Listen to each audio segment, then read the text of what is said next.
जैसा कि मंगरुआ के मित्रों को ज्ञात है कि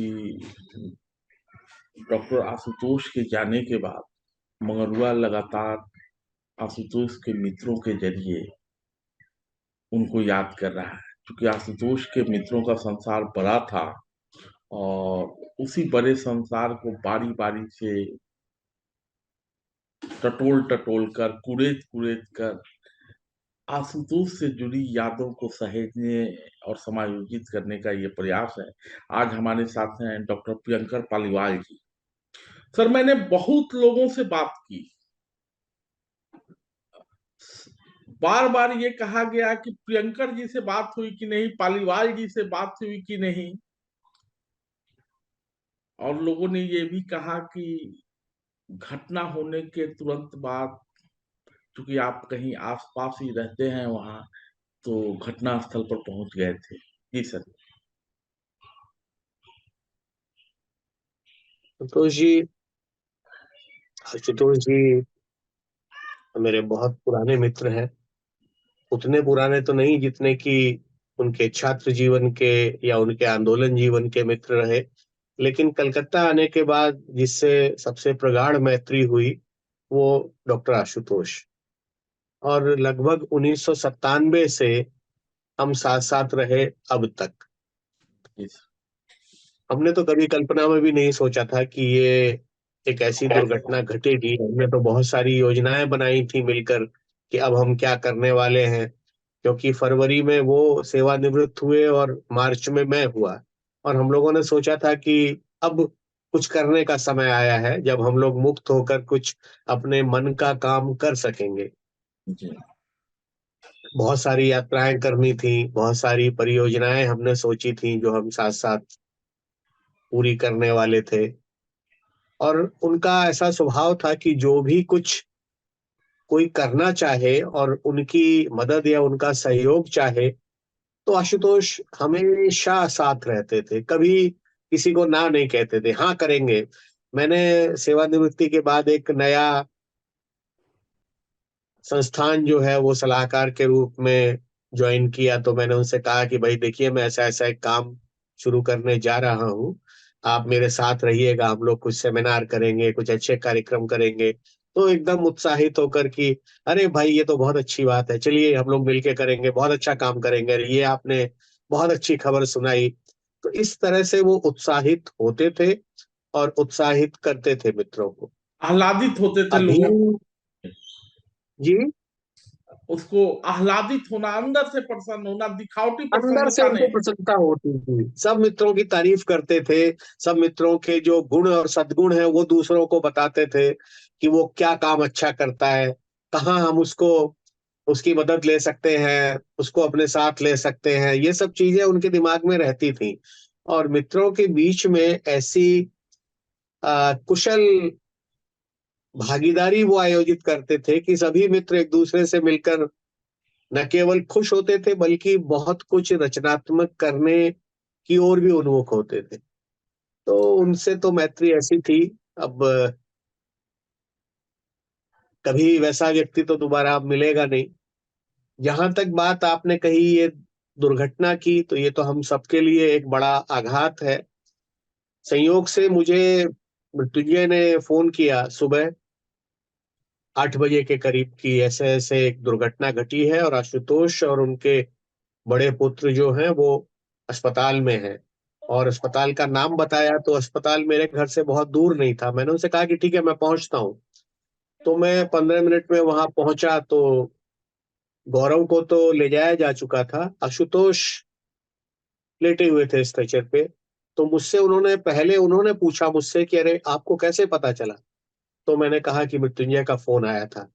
बोले अच्छा। फिर उन्होंने मुझसे कहा कि अब बहुत जलन हो रहा है। तो मैंने कहा देखिए भाई, अब ऐसी स्थिति है, जलन तो आपको होगी लेकिन आप एकदम ठीक हो जाएंगे, कोई चिंता की बात नहीं है, आप एकदम ठीक हो जाएंगे। तो वो पूरे चैतन्य थे और बात कर रहे थे।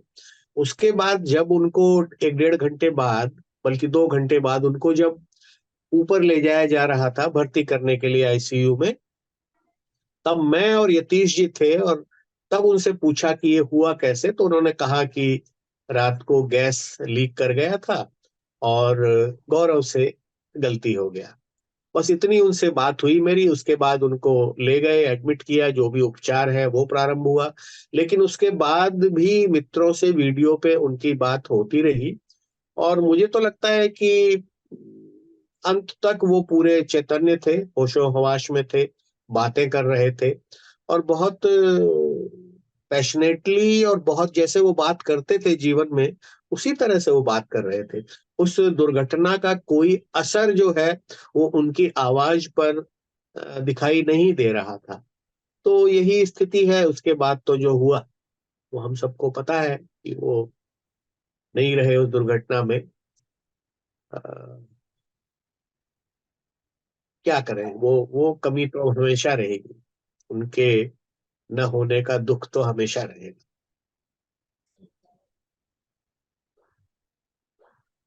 कहाँ कहाँ जाना चाहते थे आप लोग सर? देखिए, मैंने उनसे कहा कि मैं बहुत घूमा हूँ भारत में, क्योंकि मैंने उत्तर प्रदेश में जन्म लिया, राजस्थान में पढ़ाई की, तो उत्तर प्रदेश भी घूमा, राजस्थान घूमा, गोवा में मैंने एक सरकारी नौकरी की, वहां रहा। अब मैं कलकत्ता में आ गया हूँ, यहाँ मैंने बिहार नहीं देखा है। मैंने उनसे कहा मैं बिहार देखना चाहता हूँ। तो बोले अरे मैं आपको भागलपुर लेके चलूंगा, विक्रमशिला आपको दिखाऊंगा। तो मैंने कहा ठीक है, ये वादा रहा कि अब हम लोग थोड़ा बिहार में घूमेंगे, जहां से मैं गुजरा तो हूँ लेकिन कभी बहुत घूमा नहीं हूँ। तो वो बोले नहीं नहीं, मैं आपको साथ लेके चलूंगा, और मैं आपको बिहार में जो जगह है, हमारे आसपास की अच्छी जगह है, वो सब आपको लेके चलूंगा, आपको दिखाऊंगा, अपने मित्रों से मिलवाऊंगा। मित्रों से तो उन्होंने खैर कलकत्ता में मिलवाया, जितने उनके पुराने मित्र थे, प्रोफेसर योगेंद्र, रविशंकर जी, अनीश जी, किशन कालजेई, रविशंकर रवि, सभी लोगों से उन्होंने मुलाकात करवाई, और एक तरह से उनके मित्र जो है वो हमारे भी मित्र हो गए। ये उनका गुण था कि वो ऐसे मिलवाते थे, इतनी आत्मीयता से, इतनी प्रशंसा के साथ, कि तुरंत वो तार जुड़ जाता था मैत्री का। ये उनकी बड़ी खूबी थी। और उनके जैसा विशाल मैत्री मंडल मुझे लगता है कि मेरे बहुत कम मित्रों या समकालीनों के पास है। हर तरह के मित्र, देखिए उनके कॉलेज के समय के मित्र, आंदोलन के समय के मित्र, उसके बाद वो कलकत्ता आए तो हम सब उनके मित्र बने। मैं, मृत्युंजय, और बाकी जो राजीवर्धन, अल्पना, गीता, ये सब लोग मित्र बने। और उसके बाद कई तो उनके ऐसे मित्र थे जो उनके पहले विद्यार्थी थे, बाद में उनके साथ पढ़ाने लगे और उनके बहुत अच्छे मित्र बन गए, जिनको हम कह सकते हैं कि आशुतोष जो है उनके फ्रेंड, फिलोसफर, गाइड, सब कुछ थे। और ऐसे मित्रों की भी एक बहुत बड़ी संख्या है। और ऐसा इसलिए संभव हो सका क्योंकि आशुतोष के साथ कभी उम्र की जो बाधा है, उम्र का जो अंतर है, वो कभी महसूस नहीं हुआ। मुझसे बड़े थे वो, मुझसे सीनियर थे, लेकिन हमारी मैत्री ऐसी थी जैसे बिल्कुल अंतरंग बराबर के मित्र होते हैं। बल्कि जो मुझसे जो कनिष्ठ लोग हैं, जो उनके विद्यार्थी रहे, वे भी आप बात करेंगे तो वे भी यही बात कहेंगे कि आशुतोष जो कहीं भी वो जो गुरुडम या जो एक बड़ा होने का जो भाव, वो उनमें नहीं था। वो सहज मैत्री सबके साथ रखते थे। और यही कारण है कि इतने उनके प्रशंसक, इतने उनके चाहने वाले। मैं तो चकित हूँ कि वो कैसे करते थे, कैसे इतने संबंध निभाते थे। बहुत बड़ी बात है आज के जमाने में।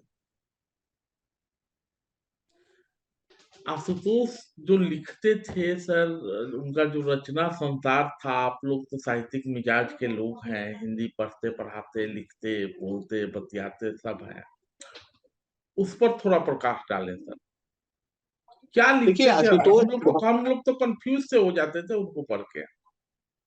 आशुतोष जो है बहुत ही प्रबुद्ध व्यक्ति थे, और उन्होंने, मुझे लगता है कि आंदोलन के साथ साथ काफी कुछ अपनी पढ़ाई पर भी ध्यान दिया था। तो उनका सैद्धांतिक पक्ष जो है वो बहुत ही पुष्ट था। ये उनके लिखने से, उनकी कविताओं से, और जो वो बोलते थे कहीं भी, किसी भी विषय पर कोई संगोष्ठी हो और उन्हें बोलना हो, उससे पता चलता था कि इस व्यक्ति का जो अध्ययन है वो अगाध है, बहुत पढ़ा है उन्होंने। और जिस ढंग से वो बातों को रखते थे, उससे लगता था कि वो अपने विषय को न केवल बहुत अच्छी तरह समझते हैं, बल्कि उसे आर्टिकुलेट करना, उसे बहुत अच्छे ढंग से प्रस्तुत करना भी उन्हें आता है। ये उनका गुण था और मुझे लगता है कि शायद आंदोलन में लोगों से मिलते हुए, बात करते हुए जो जीवन की समझ उन्हें मिली, उसने उनके व्यक्तित्व को अत्यंत उदार और महत्वपूर्ण बनाया था, इस अर्थ में कि वो आम आदमी की समस्या को, उसके स्वभाव को समझते थे। हम जैसे किसी से नाराज हो जाते हैं, अरे वो इस तरह का आदमी है, उससे हमें संबंध नहीं रखना चाहिए। वो हंस के कहते थे कि अरे छोड़िए ना, कोई नई दुनिया बसाएंगे क्या, इसी दुनिया में रहना है ना, इन्हीं लोगों के बीच में रहना है ना, छोड़िए। तो वो हमें भी बल्कि समझाते थे कि अरे, सबको मित्र भाव से देखो, सबको सखा भाव से देखो, और जीवन का आनंद लो, सबसे मिलो, हंसो, बोलो, पढ़ो, लिखो, इसी सब में तो जीवन है, और जीवन कहाँ है। मैंने आशुतोष हिंदी के दुनिया के किताबी बुद्धिजीवी मात्र नहीं थे। किताब पढ़ लिया, नहीं, ज्ञान दे। किताबें उन्होंने पढ़ी थी, लेकिन किताबी उनका जो बुद्धिजीवी जीवन, मात्र नहीं थे। हाँ नहीं, बिल्कुल किताबी बुद्धिजीवी मात्र कतई नहीं थे, क्योंकि किताबें उन्होंने पढ़ी थी, लेकिन जीवन को देखने की दृष्टि जो है, उन्होंने आम आदमी और अपनी आंदोलन धर्मिता से पाई थी। इसीलिए वो बाकी किताबी बुद्धिजीवियों से एकदम अलग थे। इसीलिए उनकी जो समझ थी अपने समाज की, वो ज्यादा बेहतर थी अपने समकालीनों से, क्योंकि वो बिना लोगों से मिले, लोगों के बीच में जाए बिना, उस अनुभव के बिना वो सिद्धि प्राप्त नहीं हो सकती जो आशुतोष के पास थी। साथी कह रहे हैं कि बहुत ज्यादा लिखता नहीं था, लिखने से भागता था। बतिया तो बहुत देखिए, लेता था, आदमी के बोलता तो। जी। समय तो आदमी के पास देखिए उतना ही है। जी। अब जो शुद्ध अध्यापक होते हैं वो खाली लिखते ही रहते हैं कुछ न कुछ आलोचना, लेकिन आशुतोष ने तो अपना जीवन अलग तरह का जिया। उसने जिस तरह आंदोलनों में वो शामिल रहा, उसकी जगह कोई और होता तो शायद कुछ भी लिख पढ़ नहीं पाता, शायद प्राध्यापक नहीं बन पाता। लेकिन उसने ये सब काम एक साथ किए, और समय तो हर काम में लगता है। अगर आप आंदोलन में समय देंगे तो निश्चित रूप से आपको लिखने का समय कम मिलेगा। लेकिन ये था कि जो कुछ भी वो लिखता था, वो बहुत महत्वपूर्ण होता था, जो कुछ वो बोलता था वो बहुत महत्वपूर्ण होता था। और हम मित्रों ने उससे बहुत सीखा है, जी। बहुत सीखा उनसे कि कैसे जीवन जिया जाए, कैसे लिखा पढ़ा जाए, और कैसे अपने जनसमाज से जुड़ा हुआ भी रहा जाए। गंभीर से गंभीर बात कहने के बाद जोरदार ठहाका लगाना, ये शायद आशुतोष ही कर सकते थे सर। बिल्कुल, वो चीजों को इतने सहज स्तर पे ले आते थे, हंसकर, बात करके, या कोई हल्की फुल्की बात कह के, कि वो गंभीर बात अपनी जगह, उसका असर अपनी जगह, लेकिन पूरे माहौल को वो इतना लाइट कर देते थे कि उनसे बात करने में कभी किसी को हिचक नहीं हुई, बल्कि हमेशा उनसे बात करने में आनंद आया, उनसे बात करके अच्छा लगा। वैसे तो संस्मरण आपके पास कई होंगे, कुछ संस्मरण साझा करना चाहें सर, उनकी कविताएं, उनकी बातें। संस्मरण तो हमने बहुत सारे कार्यक्रमों में हम साथ गए, रानीगंज वगैरह में कई कार्यक्रम हुए जिनमें हम लोग साथ थे। तो यात्रा के दौरान जो हम लोगों ने आनंद लिया, और एक, वो पता नहीं क्यों मुझे या मेरे बोलने को बहुत पसंद करते थे। तो उन्होंने न केवल अपने महाविद्यालय में मुझे कई बार आमंत्रित किया, एक बार प्रेमचंद के ऊपर व्याख्यान देने के लिए बुलाया था, एक बार किसी अन्य विषय पर, एक बार गालिब पे बोलने के लिए। और न केवल उन्होंने अपने महाविद्यालय में मुझे आमंत्रित किया, बल्कि कई अन्य महाविद्यालयों से भी अगर मुझे न्योता आया, तो उसके पीछे आशुतोष की भूमिका थी, ये मैं महसूस कर सकता हूं। हालांकि उन्होंने मुझे कभी कहा नहीं, क्योंकि मेरा उतना महाविद्यालयों से परिचय नहीं था। अगर वहां कोई मुझे आमंत्रित करता है तो मैं ये मान के चलता हूं कि किसी मित्र ने जरूर कुछ अच्छे शब्द कहे होंगे, और उन मित्रों में आशुतोष जो है वो अनन्य है।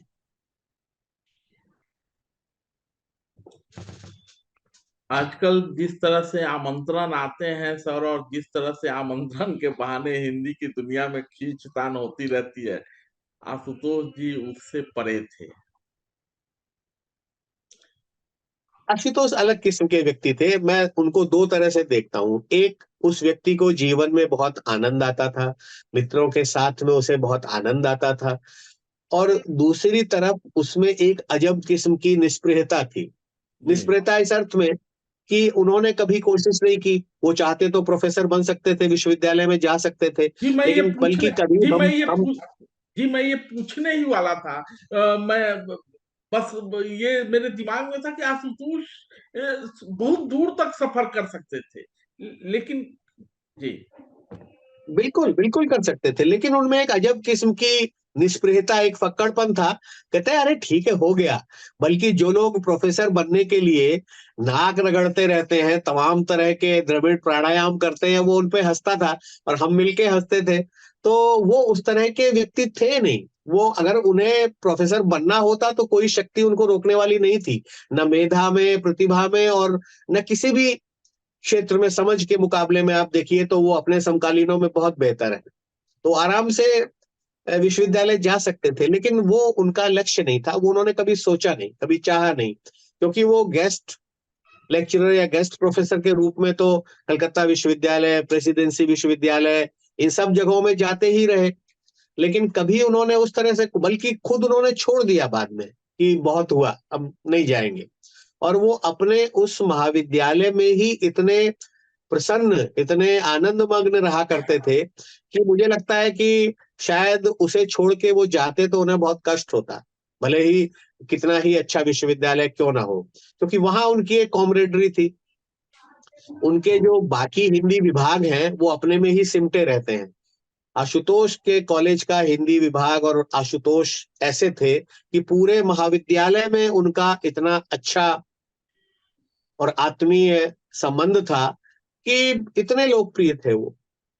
और उन मित्रों से वो हमको भी जोड़ते थे। जैसे उनके कॉलेज में कोई एक नया यंग प्रोफेसर आया अभी, बोले वो सिनेमा का एक्सपर्ट है, तो मुझे कह रहे थे कि हमारे यहाँ एक बहुत यंग लड़का आया है सिनेमा पे, वो सिनेमा पढ़ाता है, तो हम लोग कुछ करेंगे सिनेमा पे, तो उसको शामिल करेंगे। मैंने कहा भाई जरूर शामिल करेंगे।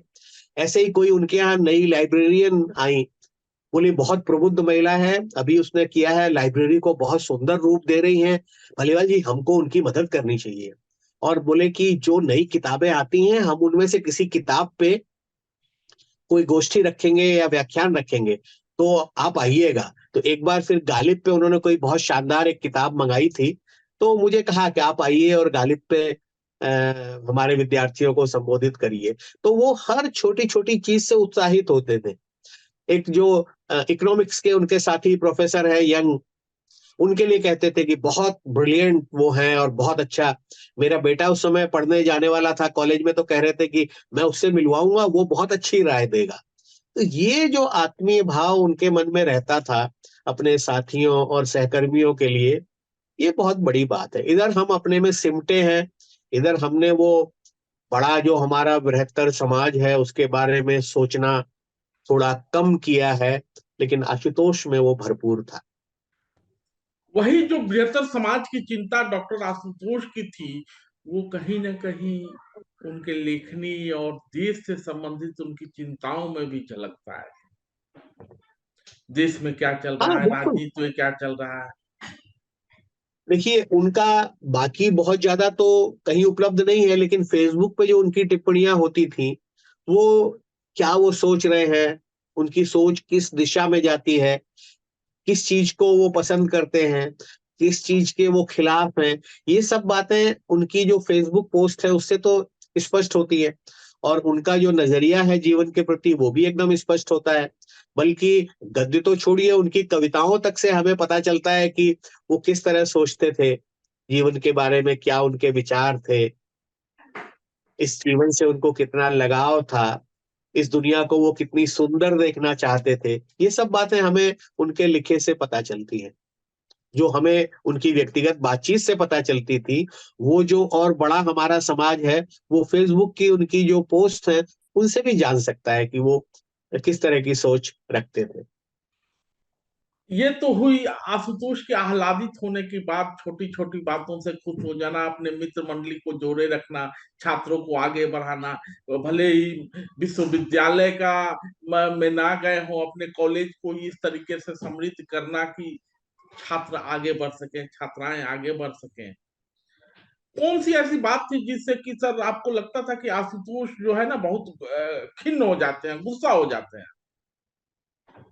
देखिए, आशुतोष में जो सबसे बड़ी बात थी, आशुतोष हमेशा बहुत गरिमा के साथ, बहुत ही एक उच्चतर भावबोध के साथ रहते थे। तो मैं देखता था जहां भी कोई छोटापन है, जहां भी कोई पेटीनेस है, जहां छोटे मोटे फायदे के लिए कोई चालाकी कर रहा है, आशुतोष को वो बिल्कुल पसंद नहीं आता था। और भले ही वो कहते ना हो, क्योंकि वो उनका स्वभाव नहीं था, हम जैसे कह देते हैं वो कहते नहीं थे, लेकिन महसूस करते थे। और उन लोगों की जो छोटी छोटी बातों के लिए दुरभिसंधियां करते हैं, उनकी नस नस से वो परिचित थे। व्यक्तिगत बातचीत में कहते थे, मुझे कहते थे, अरे आप क्या समझते हैं, मैं जानता नहीं हूँ, मैं सब जानता हूँ। ठीक है, लेकिन अब ये है, उनका वो स्वभाव है, वो करें, पर हमारा रास्ता नहीं है वो। तो ये था, ऐसा नहीं है कि वो उन बातों को समझते नहीं थे।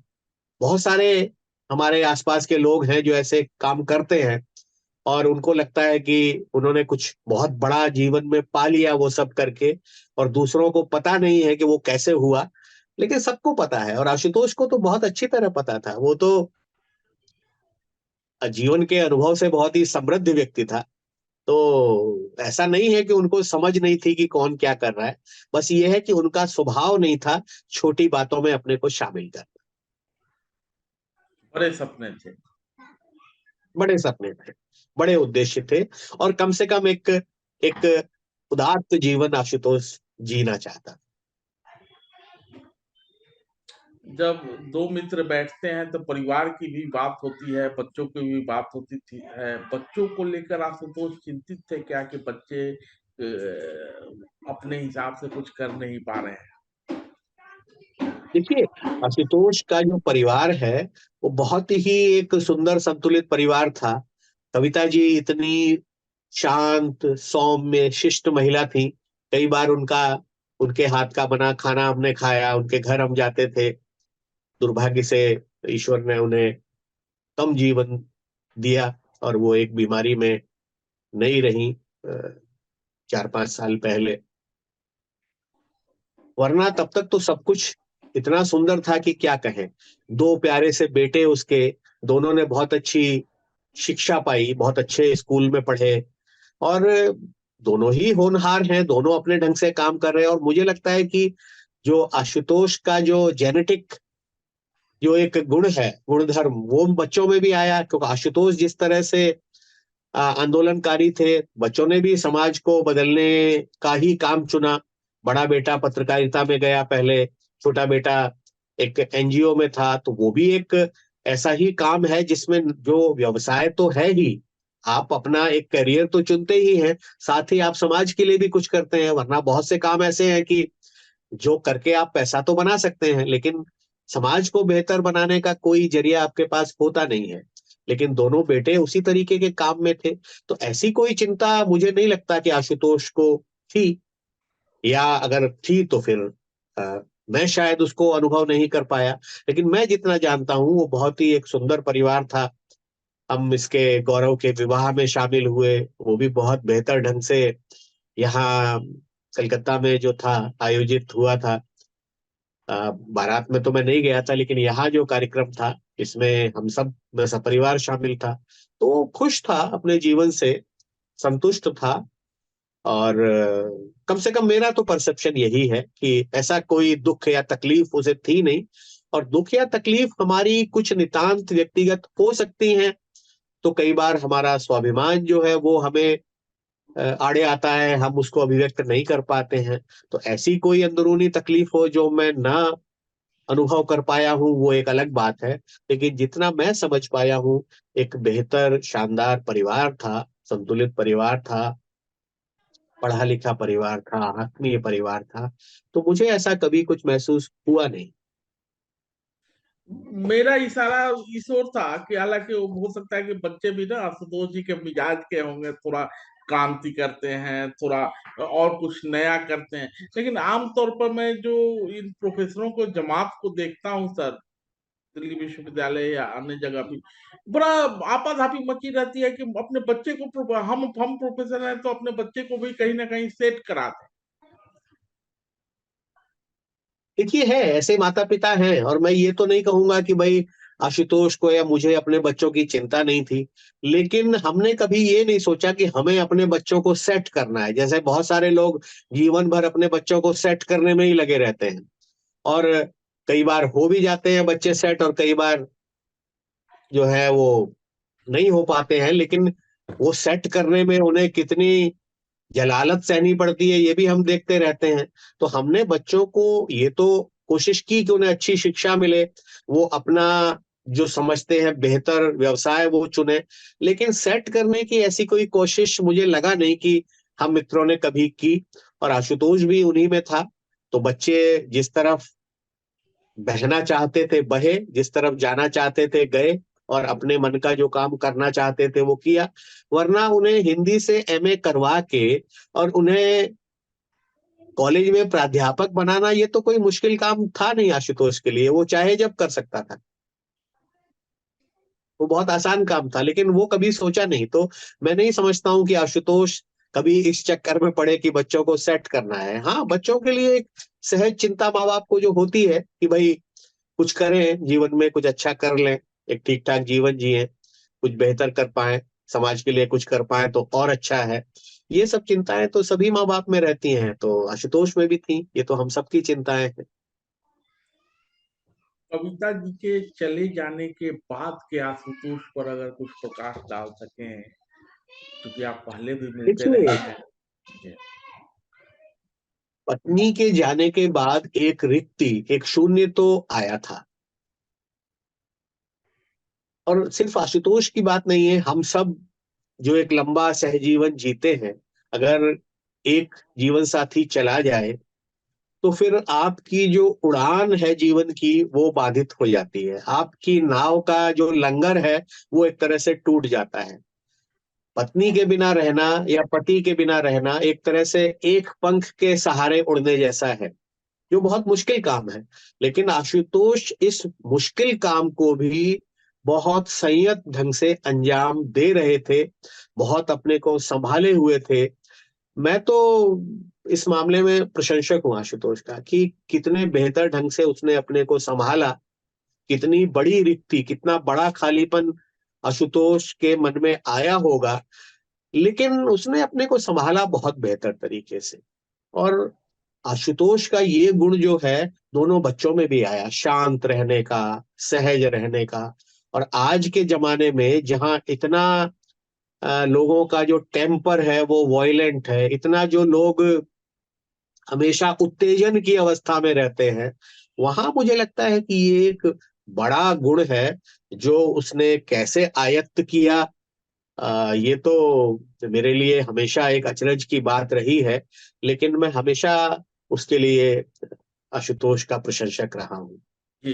वो ये गुण कैसे आया है, इसके लिए उनके छात्र जीवन में झांकना पड़ेगा सर। और जो छात्र जीवन के मित्र हैं उनसे भी, उनसे मैं बोलता बतियाता रहा हूँ, इधर बहुत लोगों से बात हुई है। ऐसी जमात थी ये कि झोले में कुछ नहीं, टिफिन में कुछ नहीं, कहीं जाना है, साथ पढ़ने वाली माने छात्राओं से पैसा भी ले लेना है और खा भी लेना है, और अपने घर में आने पे केवल खिचड़ी खिला देना है, और वो भी बड़ी मुश्किल से। तो वो जो छात्र जीवन का जो फक्करपन होता है ना, उसको आशुतोष जी बाद में आंदोलन में आ गए और उसके बाद शिक्षक हो गए, तो सहेजे रहे, कुछ खोया नहीं। अपने मैंने हर चीज को सहेज के वो अपने साथ अभी तक ला रहे थे, ऐसा मुझे लगता है। देखिए, हम सब जो आए, हम सब बड़े ग्रामीण, साधनहीन, निम्न मध्य वर्ग परिवारों से आए। तो जी। साधन हमारे पास बहुत अल्प थे, सपने हमारे बहुत बड़े थे, और उन सपनों के लिए हम लड़ना चाहते थे। तो मित्रों की मदद के बिना तो वो संभव था नहीं। और वो संघर्ष हम तभी कर पाए जब हमारे आसपास ऐसे लोग थे जो हमारे साथ खड़े थे। हमारी जो छोटी मोटी जरूरतें हैं उन्हें वो पूरा कर रहे थे, तभी तो निर्द्वंद भाव से कोई आदमी लड़ सकता है। तो ये तो एक बात है। और दूसरी बात, कई बार आंदोलन के लिए लोग पूछते हैं कि अरे आपने इतना आंदोलन किया, आपने गंगा मुक्ति आंदोलन किया, आपने 74 का आंदोलन किया, क्या पाया? कुछ तो मिला नहीं, देश तो बदला नहीं।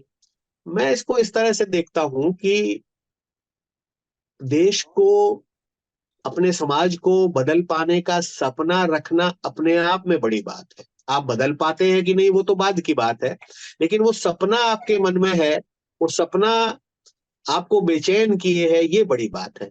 और फिर मैं कहता हूं कि जो आशुतोष में जो धीरता थी, जो एक प्रशांत व्यक्तित्व था, वैसा आशुतोष कभी नहीं बने होते अगर आंदोलन में न रहे होते, और उन ग्रामीणों के, उन मछुआरों के, उन बहुत ही साधनहीन लोगों के बीच में न रहे होते, उन उथल पुथल वाली स्थितियों में, तो शायद इतना गहरे आशुतोष कभी नहीं हो पाते।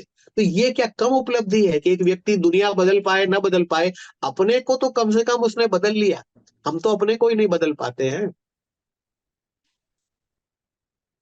न सिर्फ अपने को बदला बल्कि मित्रों को हमेशा प्रोत्साहित करते रहे, अरे ये करना है। अच्छा, हम जैसे लोग, हम लोग तो पत्रकार लोग तो आजकल जानते ही हैं कि हम जैसे कम समझ वाले लोगों को भी अगर कुछ कुछ करना है तो हमेशा अच्छा ठीक है फलाने से बात कर लीजिए हो जाएगा। अच्छा, लेकिन अपने नहीं करेंगे। कुछ लिखने को कहिए तो अपने नहीं लिखे, लेकिन अरे इस विषय पे वो अच्छा बोल सकते हैं। तो ये तो सर बड़े माने उदात्त व्यक्तित्व था, हर किसी को साथ लेके एक चलने एक का। एक एक, एक बौद्धिक आलस्य तो उनमें था। वो आलस्य जो है, वो मुझे लगता है कि कई बहुत प्रिय लोगों का स्वभाव रहा है, मैंने जीवन में देखा है। वो बहुत कुछ कर सकते थे, जो वो नहीं कर पाए इस बौद्धिक आलस्य के चलते। लेकिन जहां एक तरफ अपना लिखने में आलस्य है, वहीं दूसरा कोई काम हो, कोई मित्र कोई काम कर रहा हो, तो उसके साथ सक्रिय होने में एक क्षण नहीं लगाते थे। वो तुरंत खड़े हो जाते थे, हाँ ये करिए, मैं आपके साथ हूँ। या कलकत्ता में भी कोई प्रोग्राम हो, कोई कहे उनसे कि आपको रहना है, तो ऐसा संभव नहीं है कि आशुतोष वहां नहीं रहे।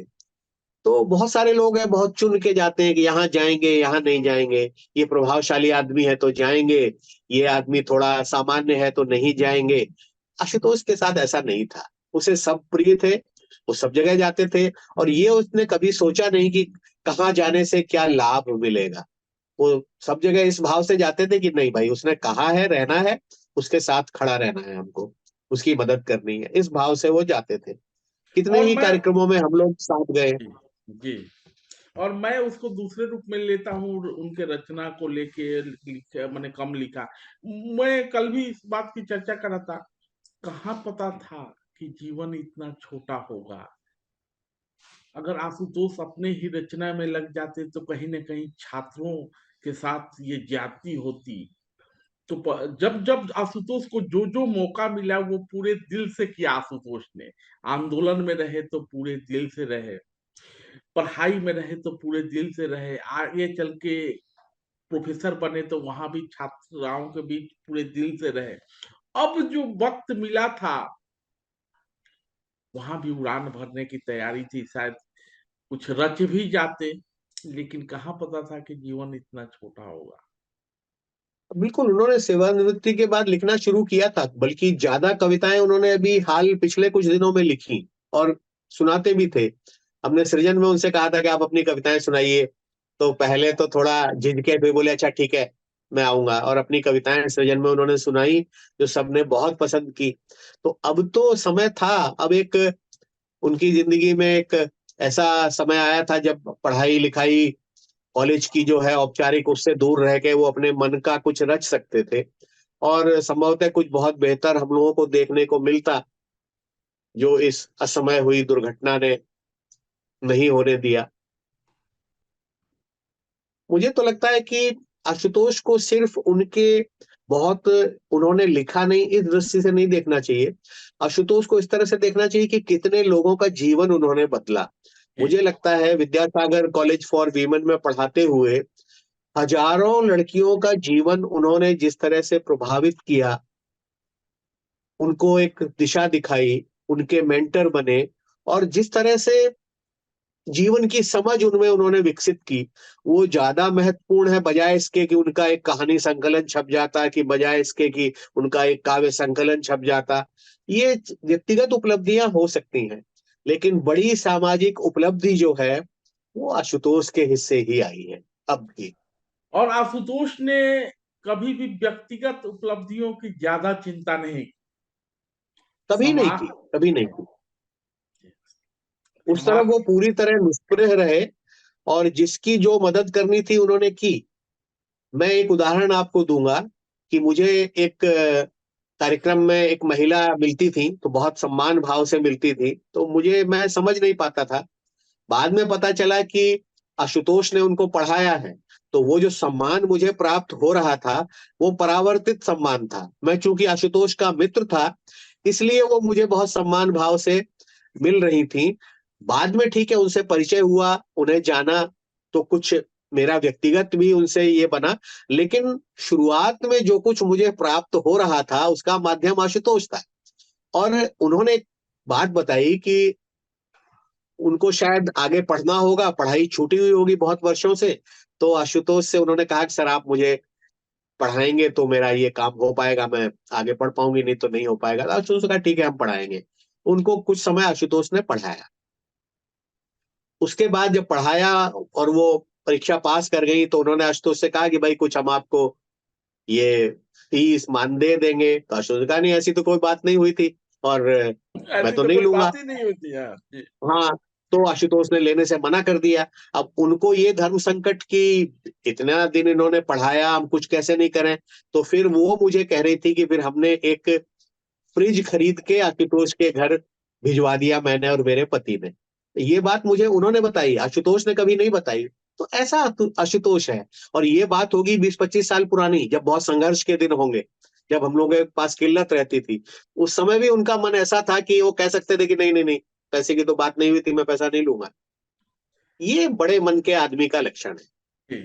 आप कह रहे थे सर कि मैं रविशंकर रवि से परिचित हूँ, जो दैनिक उनसे तो सर रवि जी कह रहे थे कि आशुतोष ने अपनी जरूरतों को इतना कम रखा कि कभी भी किसी के मैंने उसके स्वाभिमान को कोई ठेस पहुंचाए, ये साहस कोई कर ही नहीं पाया।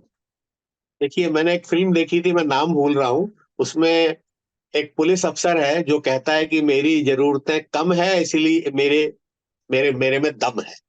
तो देखिए, जिसकी जरूरतें कम होंगी उसमें दम तो होगा, क्योंकि जब हम अपनी जरूरतें बढ़ाते हैं तब हमें दूसरी चिंताएं सताती हैं, हम दूसरी गतिविधियों में लगते हैं।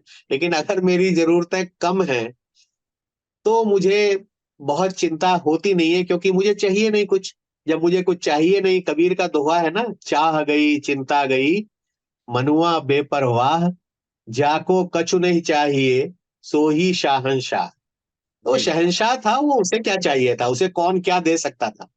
सर, आशुतोष की कविताओं पे सर मैं चाहता हूँ कि उनकी जो अच्छी कविताएं जो आपको भी अच्छी लगती हो उनको भी, उन्होंने तो लिखा ही था, उस पे सर कुछ कहना है। देखिए, आशुतोष की कुछ कविताएं मैंने पढ़ी हैं, कुछ कविताएं मैंने सुनी हैं। अभी हाल ही में कुछ मित्रों ने उनकी कविताओं के पोस्टर बनाने भी शुरू किए हैं। कि तो वो ऐसी ही जी एक कविता।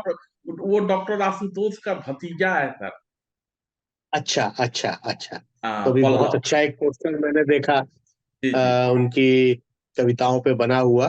तो उनकी एक छोटी सी कविता है, मैं चाहता हूं कि मैं आप सभी मित्रों के सामने रखूं। जी कविता का शीर्षक है एक नदी।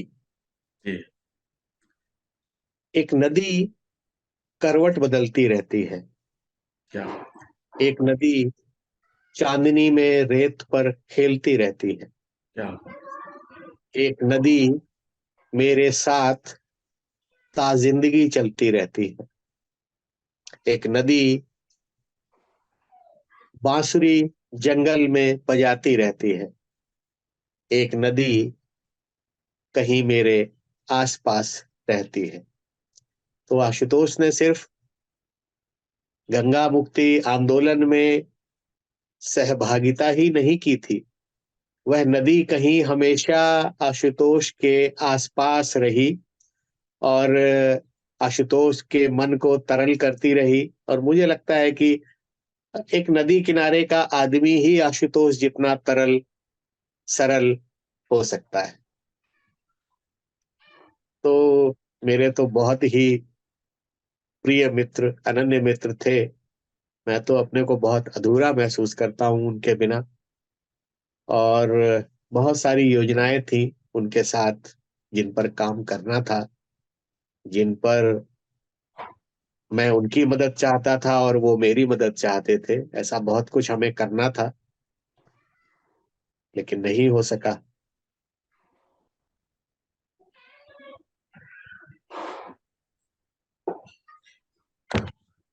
बहुत दूर तक जाना था,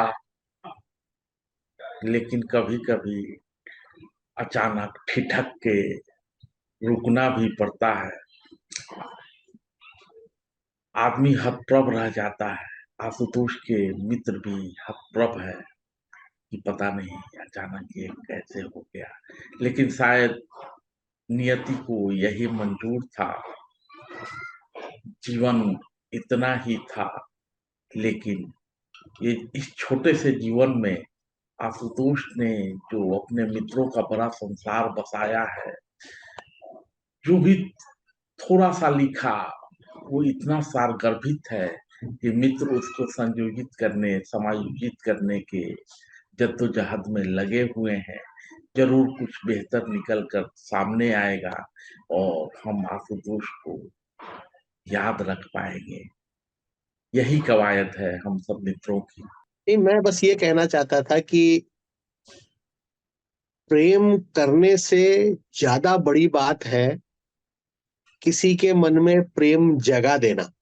किसी के मन में प्रेम पैदा कर देना। और जी ये हाँ। आशुतोष की हिकमत थी कि वो प्यार करना तो जानते थे, वो सामने वाले के मन में प्यार जगा देना भी जानते थे। और जीवन कितना बड़ा था, जीवन में कितनी आपकी भौतिक उपलब्धियां थी, ये कुछ अलग मुद्दे हैं। लेकिन बड़े मनोवेत्ता हुए हैं एरिक फ्रॉम कहते थे कि जीवन में जो सच्ची श्रद्धा जो है वो उस व्यक्ति के प्रति होनी चाहिए जो जीवन के विविध अनुभवों से गुजर कर उदात्त बना है। तो आशुतोष ऐसे ही मित्र थे जो जीवन के विविध अनुभवों से गुजरते हुए उदात्त बने थे। और उस उदात्तता का अगर एक कण हमें भी उनसे मिला तो ये हमारी बड़ी उपलब्धि है। और वैसा जीवन हम जरा भी जी पाए, यही आशुतोष के लिए हमारी श्रद्धांजलि होगी। आपने प्रेम जगाने की बात कह दी है, तो प्रेम पर भी थोड़ी चर्चा होनी चाहिए सर। आप लोग तो मित्र मंडली में शामिल रहे हैं। प्रेमी मन कुछ कुछ व्याकुल भी रहता था क्या सर? देखिए, प्रेमी मन, प्रेम में व्याकुलता तो होगी ही, लेकिन वैसा कोई कैशोर्य वाला प्रेम या उस तरीके का प्रेम तो था नहीं कि जो उस तरह की बेचैनी दिखे। लेकिन वो प्रेम ऐसा था जिसमें पूरी दुनिया शामिल थी, तमाम मित्र शामिल थे, स्त्री पुरुष निर्विशेष। तो वो ऐसा प्रेम नहीं था जिसको आप बहुत सीमित करके देख पाए और जिसकी एक अलग तरीके की वैयक्तिक बेचैनी होती है। आशुतोष का प्रेम बड़ा था, जिसको कहते हैं कि भाई एक पूरा प्रेम का समुद्र था। तो उसमें कितने ही लोग आए, कितने ही लोग उसमें शामिल हुए, सबको ये लगता रहा कि वो उनका ही खास मित्र है, उनको ही सबसे ज्यादा उसका संग साथ अच्छा लगता है। लेकिन आशुतोष का प्रेम बड़ा व्यापक था। उस प्रेम में उसको हम अगर मनुष्य के प्रति प्रेम कहें तो कह सकते हैं, क्योंकि उसमें इतने सब लोग शामिल थे। एक पूरा हुजूम है, एक पूरी बारात है, एक पूरी मित्रों की मंडली है आशुतोष के प्रेम के दायरे में। तो उसके लिए प्रेम एक बहुत ही व्यापक शब्द है। मैं उसे आत्मीयता कहूंगा, मैं उसे गर्माहट कहूंगा, उसे खाली प्रेम कहना, उसे सीमित करना भी है। वो इतना बड़ा है, क्योंकि प्रेम सामान्यतः हम ये मानते हैं कि प्रेम बड़ा पजेसिव होता है। वो चाहता है कि जिसके पास है वो उसी के पास रहे, और दूसरे के लिए और कोई गुंजाइश ना बने। लेकिन आशुतोष का प्रेम तो बहुत व्यापक था। मैं उसे आत्मीयता कहूंगा, मैं उसे एक सहज गर्माहट जीवन की कहूंगा, जहां जो आता है वो उस प्रेम की डोरी में बंध जाता है। और प्रेम की डोरी में बंधे मित्र मंडली की एक जवाबदेही है कि आशुतोष मित्रों का भरा पूरा संसार तो छोड़ ही गए हैं, लेकिन साथ ही छोड़ के गए हैं एक परिवार जो कि इन दिनों बिल्कुल। बहुत बेचैन होगा। आशुतोष का बिल्कुल। देहांत हुआ है, पुत्र का देहांत हुआ, घर में बहू है, तो इन सब मित्रों की जवाबदेही है कि आशुतोष के परिवार के साथ जुड़े रहें। और मगरुआ ये उम्मीद करता है कि ये मित्र सक्षम है, जरूर उनकी देखभाल करें। निश्चित धन्यवाद। रूप से, निश्चित रूप से मुझे लगता है सभी मित्र ऐसे हैं जो हमेशा उसके परिवार के साथ खड़े रहना चाहेंगे, और ऐसा ही होगा। आमीन। नमस्कार।